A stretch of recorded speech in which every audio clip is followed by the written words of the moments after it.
ہوں گے۔ ایک واقعہ یہاں پہ عرض کرتا ہوں، توجہ کے ساتھ سماعت کیجیے گا۔ بلخ شہر کے اندر ابن جوزی نے واقعہ ذکر کیا کہ ایک شخص رہتا تھا، علوی گھرانے سے اس کا تعلق تھا، مولا علی کی اولاد میں سے تھے، سیدہ طیبہ کی اولاد میں سے سادات ہیں، اور مولا علی کی جو باقی بیویاں ہیں ان سے جو اولاد چلتی ہے آوان علوی وغیرہ انہی سے کہلاتی ہے۔ بارکیف وہ بندہ مرا نا، اس کی بیوی جو ہے وہ پیچھے رہ گئی علوی خاندان سے، اور اس کے پاس چند بچیاں تھیں۔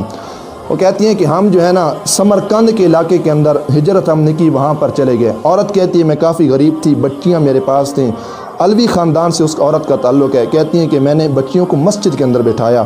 اور کہتی ہیں میں علاقے کے اندر گئی، علاقے کے اندر جا کر جو علاقے کا حاکم مسلمان تھا نا، میں نے ہاتھ جوڑ کر اس کو کہا کہ میری بچیاں مسجد کے اندر بیٹھی ہیں، میرا تعلق مولا علی کی اولاد میں سے، ہم علوی ہیں، آپ میری امداد کیجئے تاکہ میں بچیوں کو کسی اچھے گھر کے اندر منتقل کر سکوں۔ جب اس حاکم مسلمان نے یہ بات سنی نا تو ایک جملہ بولا، یہ جملہ اکثر آج کل کے معاشرے کے اندر بولا جاتا ہے۔ اس نے کہا تو علوی خاندان سے ہے، تیرے پاس کیا دلیل ہے کہ تو مولا علی کی اولاد میں سے ہے؟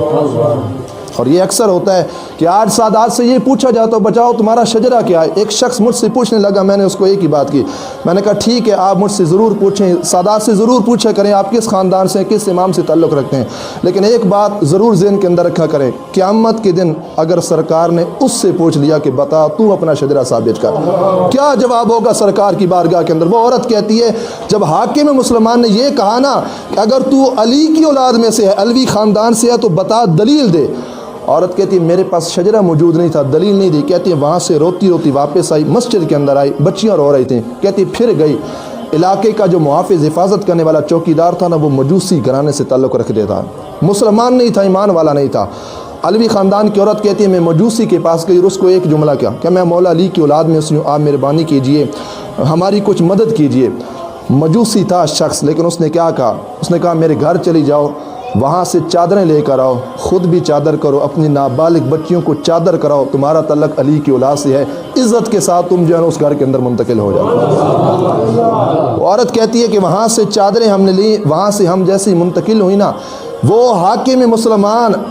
جس نے یہ کہا تھا کہ اگر علی کی اولاد میں سوچو دلیل دو، حاکم مسلمان کہتا ہے میں تھا مسلمان، رات سویا نا نماز پڑھ کے، سرکار خواب کے اندر تشریف لاتے ہیں، اور میں نے خواب کے اندر جب حضور کو دیکھا نا، حضور نے اپنا چہرہ مقدس پھیر لیا۔ حاکم مسلمان کہتے ہیں میں نے ہاتھ باندھے، میں نے کہا یا رسول اللہ علیہ وسلم میں مسلمان ہوں، میں نماز پڑھنے والا ہوں، درود پڑھنے والا ہوں، آپ کو ماننے والا ہوں۔ حضور نے فرمایا مجھے دلیل دو، کیا تو مسلمان بھی ہے کہ نہیں ہے؟ دلیل چاہیے مجھے۔ شخص کہتا ہے خواب کے اندر میرے پاس دلیل نہ بنی۔ کہتے ہیں کہ جب میں صبح اٹھا نا، ابن جوزی کہتے ہیں اس شخص نے اپنے ہاتھ نہ اپنے رخساروں پہ مارے، اس نے کہا آج میں نے حضور کی آل کے ساتھ ظلم کر دیا۔ کہتا ہے وہاں سے نکلا، دوڑتا علوی خاندان سے رہنے والی اس عورت کی تلاش میں نکلا۔ کہتے ہیں جیسے ہی مجوسی کے گھر میں پہنچا نا، دروازہ کھٹکایا، اس عالم